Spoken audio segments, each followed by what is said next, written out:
అశోకుడు కానీ, హిట్లర్ గారు కానీ, అలెగ్జాండర్ కానీ తల్లి గర్భంలో ఏమైనా ఒక అంగుళం భూమి తెచ్చారా?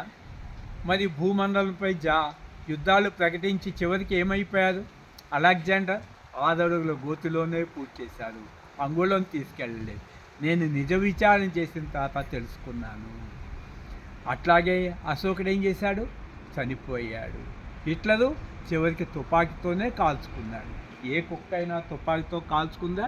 ఒక్కసారి చూడండి. ప్రపంచాన్ని జయించిన వాళ్ళు గొప్పవాళ్ళు కాదు, మనసుని జయించిన వాళ్ళు గొప్పవాళ్ళు. కాబట్టి ఎన్ని యుద్ధాలు చేస్తే ప్రపంచాన్ని జయించినా మరలా జన్మమరణ చక్రంలో పుట్టవలసిందే ఆ మనసు, దేహము. కాబట్టి ఒక్కసారి మనసుని కనుక జయిస్తే జనన మరణం లేదు.